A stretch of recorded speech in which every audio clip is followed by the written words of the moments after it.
In 1809, James Madison became the fourth president of the United States. His wife, Dolley Madison, stepped competently into and established the role as First Lady at a time when our infant republic struggled to identify itself.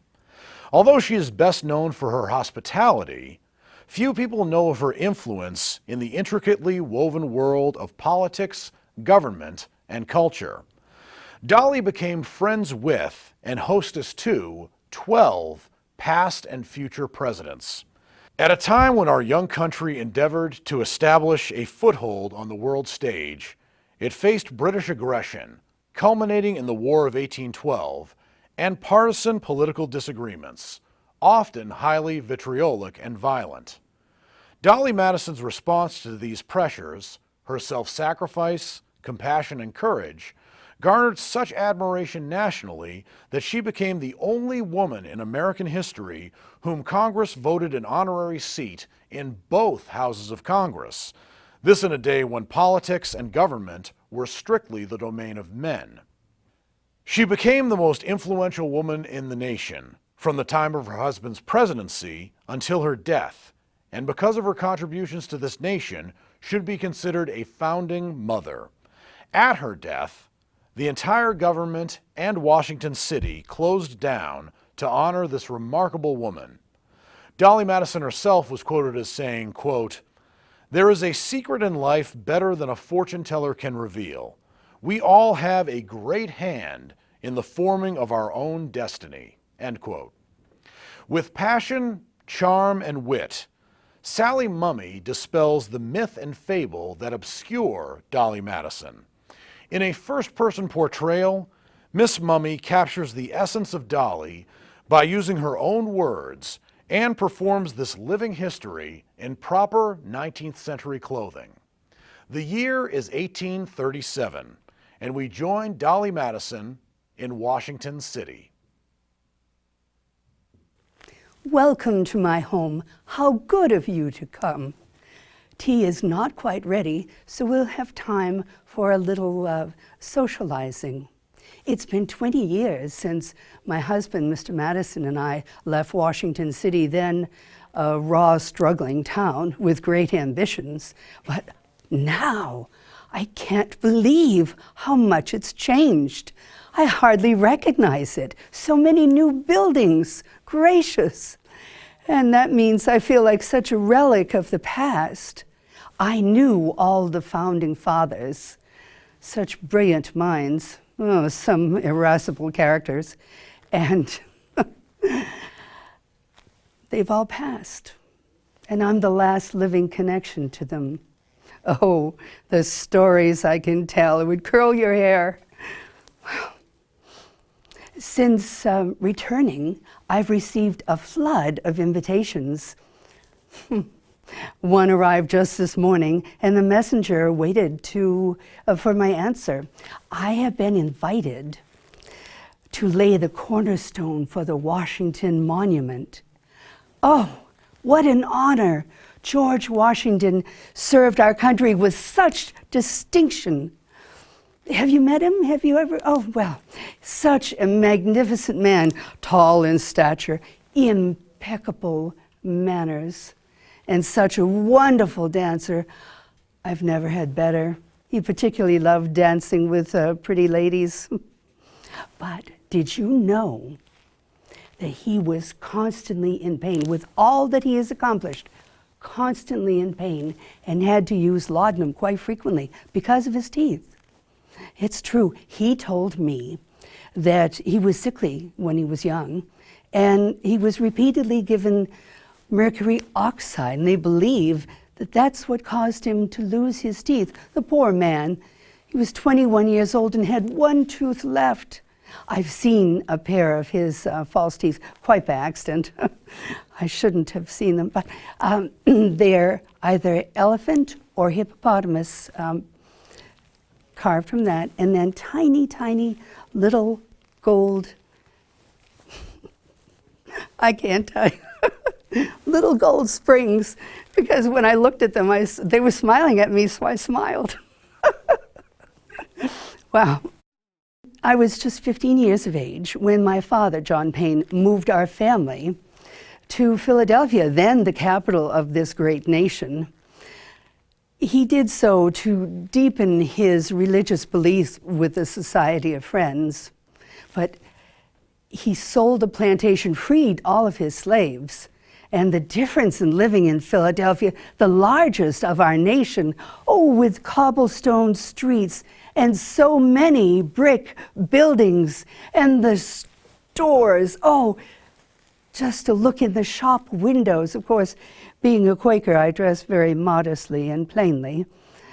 The great, but I can still look and see what other vanities women are wearing. But the great disadvantage of living in Philadelphia is being under the constant watch of the Quaker matrons. Apparently, the cut of my dress, the way I wear my cap, causes great offense, and the women are constantly trying to stamp me in their own image. Very pious, very plain.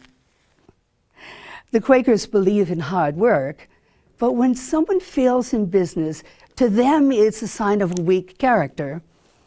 When my father's business failed, he was read out of the Pine Street meeting house. In total humiliation, father took to his bed, turned his head to the wall, and poor mother had to open our home to boarders just to survive. Well, we worked very hard to keep that boarding house sparkling clean and cooking, and that's why it was such a shock to me when my father called me one day and said that he had made arrangements for me to marry. I was to marry John Todd, an up-and-coming Quaker lawyer who had befriended him when all others had shunned him.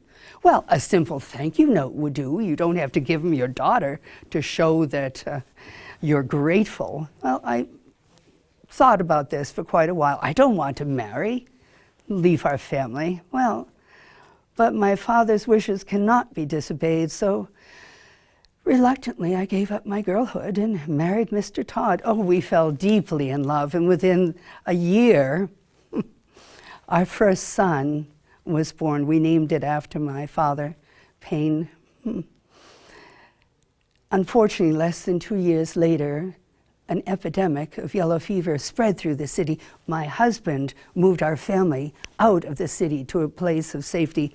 I was so large with child, I had to be carried on a litter. He went back to tend his parents, and unfortunately, they both died on the same day after he closed up their house. It was so wonderful. He came to me, and I heard his voice, and I went screaming and just threw my arms around him, thanking God for his safe return, and he suddenly pushed me hard. And I was like, John, what have I done? And he said, didn't you hear me say not to touch me? No. I have the fever in my veins, but I just had to see you one last time. I remember looking at my beloved's face, and the room started to swirl and everything went black. It's the last time I saw my beloved. Our 3-week-old son became very ill, as did I, and he soon joined his father. Part of me died with them, and the only comfort I have is knowing that our poor baby is not alone, but he's with his father for protection. The simple fact is that I returned to Philadelphia to our modest brick home with $19 in my pocket. My husband's brother, James, came to visit, and instead of offering me the support that I needed, he came to discuss the estate of which my son and I are part of. Due to the act of coverture, when a woman marries, she becomes the property of the husband, as well as any children. And it also states that a woman cannot be the guardian of an underage child. We had some fight, and I hired a Philadelphia lawyer and fought for my son. We settled out of court, and I kept my son. The truth of the matter is, as a widow, I need a husband. And so I opened the door to various gentlemen callers, if you will. There was a Mr. Savage who directed his entire conversation to my bosom, and I wanted to go like that. And then there was, well, a pig farmer who announced his presence without even opening the door. But there was also Mr. Madison, a slender, small man dressed in the old style of clothes, who was 17 years my senior. In the midst of me deciding my future, suddenly I received a note from Mrs. Washington, who wanted to see me for tea. And when the servant left, she said, "Dolly, is it true? I understand from a very reliable source that Mr. Madison has fallen head over heels in love with you, that confirmed bachelor. Who would have thought?" Now, my husband and I certainly hardly agree. Tell me, are you engaged? My face must have been burning. It was so hot when I said no. He hadn't proposed yet. I've always wondered the timing of this, if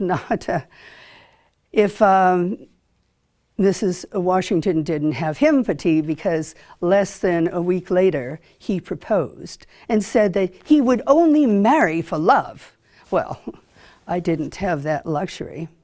But he said that he was engaged to a young woman before who sent him a note. She broke off the engagement, sealing it with rye dough, a symbol that her feelings had soured, and that he had not paid any attention to my gender, except when he looked at me, he fell in love. And would I be his wife? He was trembling at the prospect. For some reason, I just couldn't help but thinking of a small Mexican Chihuahua dog. To my surprise, we were married 4 months later. Of course, I was still in mourning for my husband and son dead just these 8 months. But as he is from a very, very wealthy Virginia family, very old stock, I knew that he would provide for my son and I. And as he was not a Quaker, I was read out of the Pine Street Meeting House, getting to be a family tradition. And of course, released from the restrictive dress and habits from the Quakers. Now I can dress in the latest fashions, and with my husband's blessings, I shop frequently. Thank you, Mr. Madison. I was not born with a silver spoon in my mouth, but I got here as soon as I could. 7 years later, Thomas Jefferson was elected president and named my husband as Secretary of State. Now, the capital was in Washington City, and when we arrived in the year of our Lord, 1802, there was a raw slash of landscape. There was one major ruddy road, and just so muddy, and it was just awful. And there was the Capitol and the President's Mansion on it. Aside from a scattering of residential homes, a church, and that was about it. There was really nothing to recommend it to visitors. Oh, there was a swamp, which excellent partridge shooting. One of the amazing things that my husband did was he negotiated the purchase for the Louisiana Territory. It's true. It's the original land grant, which I saw, granted land from England only to the Mississippi River. Now, France claims 828,000 square miles west of the Mississippi, and we're willing to sell it for $15 million. What a bargain. So, with that, of course, Napoleon was fighting just about everyone in Europe and needed the money. With that, we doubled the size of our country, removed the French from our doorstep, and opened land to westward expansion. Now, Thomas Jefferson had decided that he wanted Lewis and Clark to do an expedition just to map the country that we just bought, the land that we bought. And, well, Congress did not allocate enough money. When my husband told me that, I put a notice in the newspaper and started gathering money from private sources. Private citizens made up the shortfall of their tight-fisted Congress. Can you believe that? Mr. Lewis, one of our friends, came and thanked me specifically. How kind of him. After serving as Secretary of State for 8 years, my husband was elected president. Now it was my turn to set to right things I thought needed to be done. I wanted to have my husband's term run as smoothly as possible. And Miss Charles Pinckney, who ran against my husband, said he was defeated by both Mr. and Mrs. Madison, and he might have had a better chance if he faced my husband alone. Well, up until this time, presidents were content that the presidential mansion, then private residence, was impressive from the outside, but they left the inside desolate.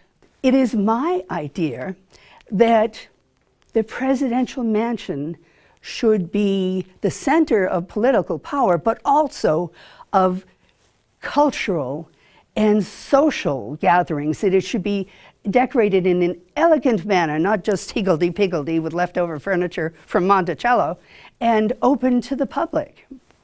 Congress allocated some funds, and I spent every penny of it. Now it looks much better. I also set about ending the bitter struggles between the two parties, the Federalists and the Democratic Republicans.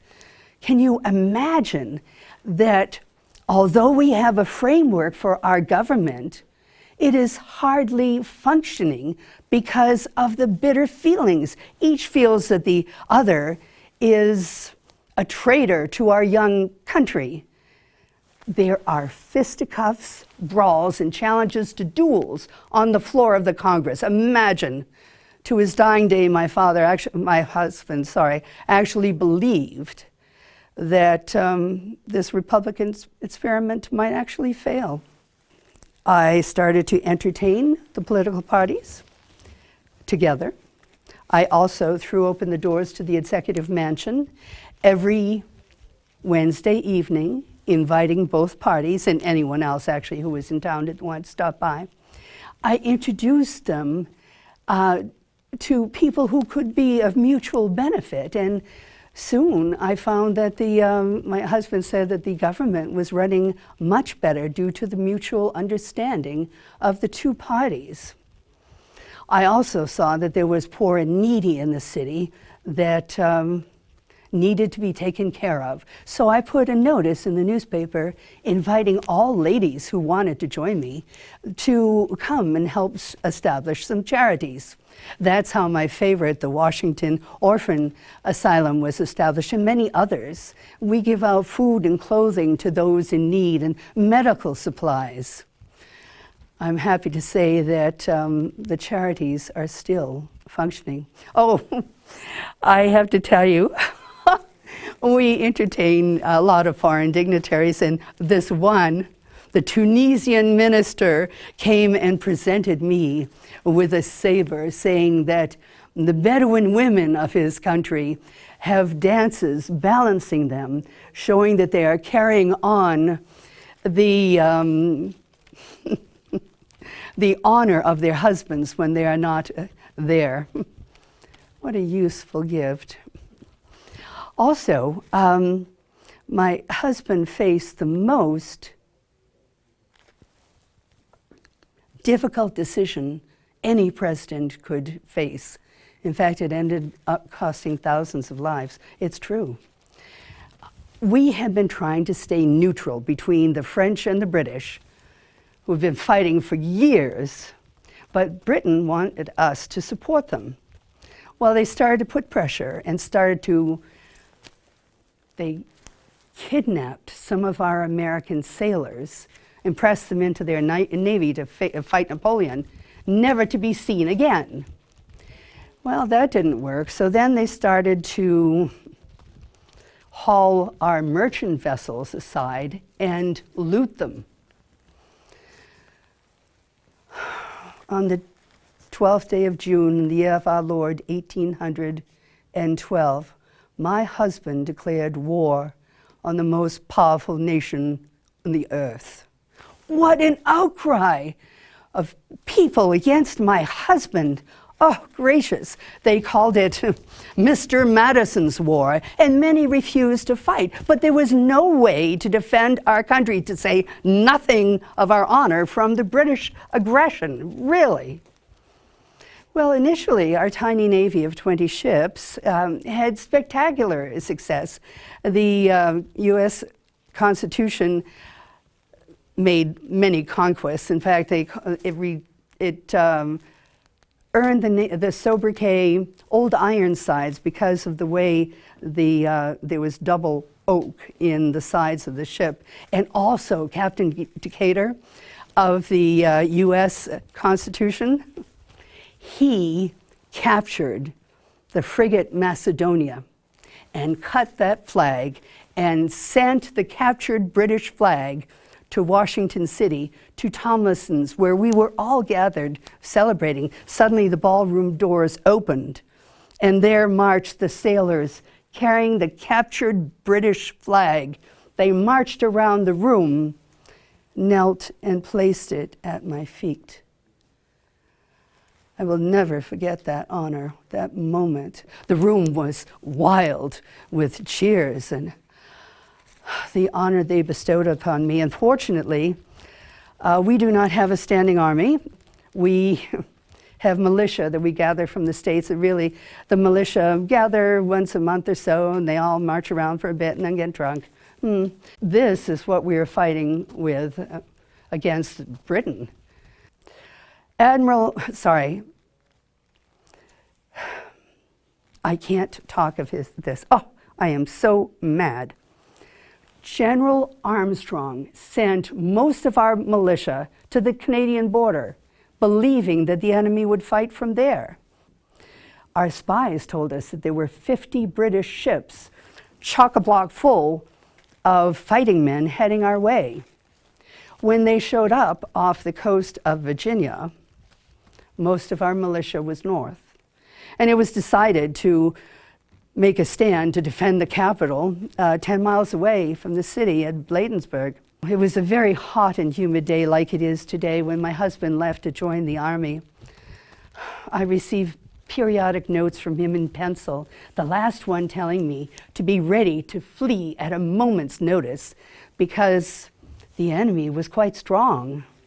Well, I packed everything I could, including the Declaration of Independence and different cabinet papers in trunks and anything that was of value that I could fit into the trunks from the presidential mansion. Unfortunately, I could only pack a few of our clothes and a small clock and a few volumes of books because people had left in droves and there was not a wagon to be had for love nor money, so whatever I could fit in the trunks was what came with me. Now, I was supposed to stay at the Carroll's house that evening, and when suddenly there was a messenger that came galloping through. The horse was a lather. He was covered in dust and saying, "Clear out! Clear out! General Armstrong has ordered a retreat! Clear out!" Dear God, Mr. Carroll had arrived to try and hasten me. He told me that the enemy was already in the city. "Make haste, madam! Make haste!" Well, he became very angry when I wouldn't leave until the painting of George Washington was taken down. If he had spent less time shouting and more time helping me, it would have been better. As we were leaving, of course, we saw our city was already burning. Had the British marched directly to the executive mansion, they would have captured me as they threatened to do. Instead, they first started at the Capitol and then Library of Congress, and everything was torched. They arrived at the presidential mansion and ransacked it, took whatever they wanted as souvenirs, and burnt everything else that I couldn't save. I didn't sleep that night. I stayed in my clothes. I was afraid that I might still be captured, and I was so worried about my husband. The next day, the British continued their burning, and all of a sudden a great storm came up, and it lasted for 2 hours. Now, just before this, I was traveling to Wiley's Tavern, where we had agreed to meet, my husband and I, if we got separated. And I just got inside the door when suddenly the heavens broke loose. I was fortunate to get a room, and as I was walking up the stairs, the owner of the place said, "Mrs. Madison, is that you? Well, you come down here, because my husband is out there fighting with yours, and damn it, you won't stay in my house." Suddenly, a bolt of lightning hit a tree nearby, and she changed her mind. Oh, thank heavens. When my husband joined me that evening, we clung to each other. I was so grateful that he had survived. He had told me that he and just about all of his cabinet had just about been captured by the British.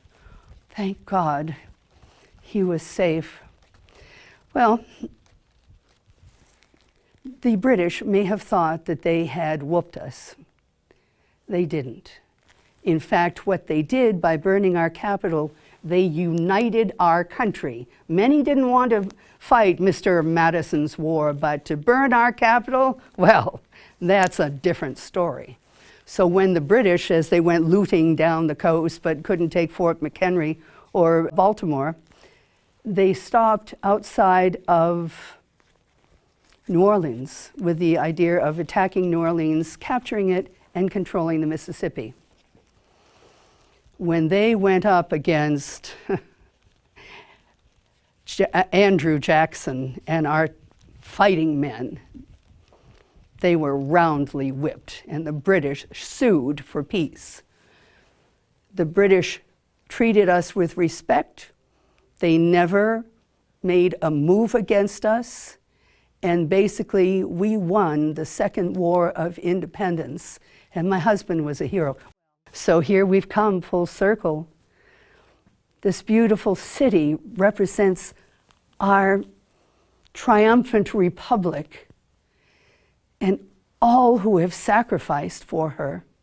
But heavens, I'm just chatting like a magpie. You must be very parched by now. Please, let us go in for tea. It must be ready. And I can't wait to hear your stories. Bon appetit.